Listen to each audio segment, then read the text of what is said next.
అవనిగడ్డ మొంతా తుఫాన్ సన్నద్ధతలో సీఎం చంద్రబాబు చూపినటువంటి శ్రద్ధ అపూర్వమని, అలాగే ఎమ్మెల్యే బుద్ధప్రసాద్ గురువారం పులిగడ్డ ఇరిగేషన్ అతిథి గృహంలో తుఫాన్ పోరాట యోధులను ఎమ్మెల్యే బుద్ధప్రసాద్ ఘనంగా సత్కరించి వివిధ శాఖల అధికారులకు ప్రశంసా పత్రాలను అందజేశారు.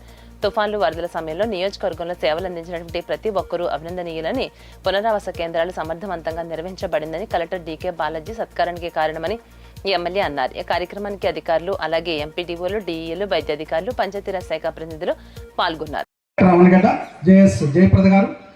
అలాగే శుభహారిక్ గారు తర్వాత అందరికీ గ్రూప్ ఫోటో ఉంటుందండి. ఆ తదుపరి మనం అందరికీ ఉద్యాన అధికారి అవనగడ్డ మోపుదేవి నాయలంక మండలి కోడూరు ఎన్ రమేష్ గారు వేదిక వద్దకు ఆహ్వానిస్తున్నామండి. అలాగే మత్స్యశాఖ అలాగే పోలీస్ శాఖ నుంచి అండి అవనగడ్డ ఆశ్రావు గారు, అలాగే పిసి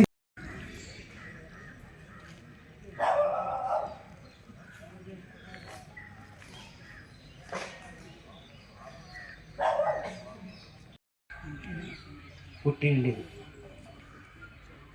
తుఫాన్లో, వరదలో ఏదో ఒక విపత్తు దాదాపు ప్రతి ఏడాది కూడా మనం సంభవిస్తూ ఉంటాం. చిన్న అవ్వచ్చు, కొంచెం పెద్ద అవ్వచ్చు. నాకు ఊహ తెలిసినప్పటి నుంచి వీటితో నాకు చూస్తూ వచ్చాను. అయితే ఏంటంటే దీంట్లో మొట్టమొదటిగా పేర్కోవాల్సింది ఈ తుఫాను కాదు, దీని ముందు వచ్చిన వరద సెప్టెంబర్లో. ఆ వరదలప్పుడు నేను అమెరికాలో ఉన్నాను. మా అబ్బాయి తిరిగాడు ఇక్కడ. నేను వెంటనే అమెరికా పర్యటన రద్దు చేసుకుని మళ్ళీ తిరిగి వచ్చాను. కానీ ఆ రోజున మాత్రం అధికారులందరూ కూడా అమోఘంగా పనిచేశారు. అప్పుడు ఇలాంటి సభ పెట్టి వాళ్ళందరికీ సర్టిఫికెట్ కూడా తయారు చేసే, కానీ అది కలెక్టర్ గారు రమ్మని పిలవటంతో ఆయన లేట్ అయిపోయింది, అది చేయలేకపోయాను. ఎందుకంటే ఆ వరదల్లో చేసిన కార్యక్రమం కూడా చిన్నది కాదు, దీనికంటే కూడా చాలా పెద్ద అని చెప్పి నేను భావిస్తాను.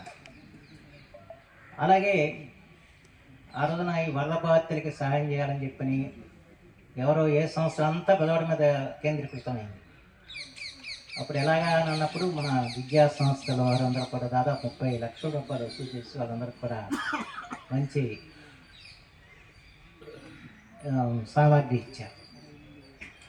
ఆ రకంగా ఆ రోజున దాతృత్వం వహించి బాధితులకి సహాయం చేయాలని చెప్పి ఎక్కడ ఆంధ్ర రాష్ట్రంలో ఎక్కడ ఏ ఉపాధ్యాయుడు ఆరాధించలేదో ఆ ఘనకీర్తి మాత్రం మన వాళ్ళని దక్కిందని చెప్పి మాత్రం నేను మనం చేస్తున్నాను. మాకు ఎంత చిన్న మైక్రో మేనేజ్మెంట్ చేశారంటే ఆ ముందు రోజు వరకు మీకు కూడా తెలిసి ఉంటుంది. జనరేటర్లు పెట్టడం దగ్గర నుంచి, సెల్ టవర్ల దగ్గర నుంచి, ఫ్యూయల్ పెట్టడం దగ్గర నుంచి, పవర్ సాస్ ప్రొక్యూర్ చేసుకోవటం, ట్రాక్టర్స్ ప్రొక్యూర్ చేసుకోవటం, జేసీబీస్ని ప్రొక్యూర్ చేసేసుకుని పోలీస్ స్టేషన్స్ లో పెట్టడం ఇలా చేశాము. ఆ రోజు రాత్రి చాలా చెట్లు పడిపోయినాయండి.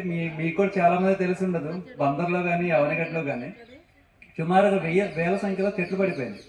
రాత్రికి రాత్రి ఎస్ఐలు యాజ్ వెల్ ఎలక్ట్రిక్ డిపార్ట్మెంట్ అక్కడికి వెళ్ళటం, ఎవరన్నా పవర్ సాప్ పనిచేసే వాళ్ళు చేయటం, లేకపోతే వీళ్ళే కోసేయటం చేసేసారు. మార్నింగ్కి వచ్చేసరికి మనకు రోడ్ల మీద ఏమీ లేదు, చాలా క్లియర్గా ఉంది. అలాగే ఎలక్ట్రిసిటీ కూడా స్తంభాలు మా ముందే పడిపోయినాయి. వెంటనే రీస్టోర్, కనీసం వితిన్ 24 hours రీస్టోర్ చేశారు. ప్రాంతాలకి ప్రజలకి బాగా మాకు అలవాటే అన్న దృష్టిలో ఉంటుంది. అధికారుల పరంగా ఏంటంటే ఖచ్చితంగా మనం అప్రమత్తం చేయాలి, ఏ ప్రాణ నష్టం లేకుండా మనం చూసుకోవాలనేసి అధికారుల నుంచి ఉంటుంది. ఈ మొత్త తుఫాను అనౌన్స్మెంట్ రాగానే గౌరవ కలెక్టర్ గారు అందరి జిల్లా అధికారులకి, తుఫాను ప్రభావిత మండలాల్లోని తహసీల్దారులందరికీ కూడా ఫిజికల్గా మీటింగ్ ఏర్పాటు చేసి అందరికీ కూడా ఇన్స్ట్రక్షన్స్ ఇవ్వడం జరిగింది.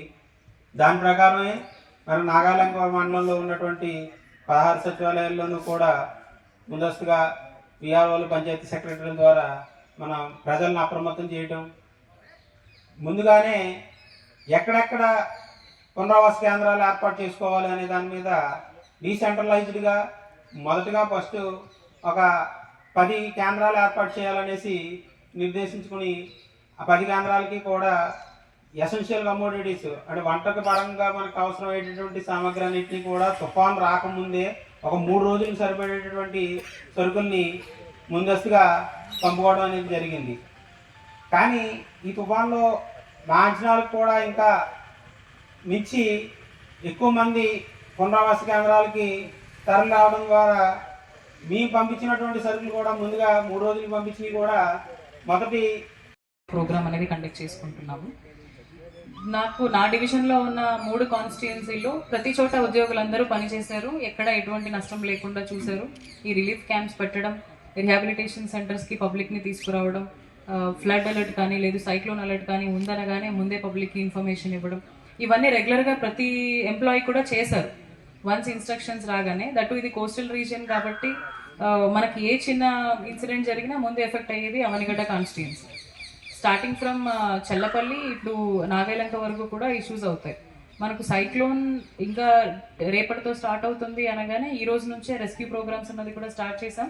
అటు నవలంక దిబ్బలో 4 మెంబర్స్ అక్కడ ఇరుక్కుపోయారని చెప్పి మనకు సీఎంఓకి కంప్లైంట్ వెళ్ళడం, అక్కడ నుంచి all of a sudden fisheries department అలాగే police department and revenue panchayat అన్ని డిపార్ట్మెంట్స్ కూడా కోఆర్డినేషన్ చేసుకుని వెంటనే వాళ్ళని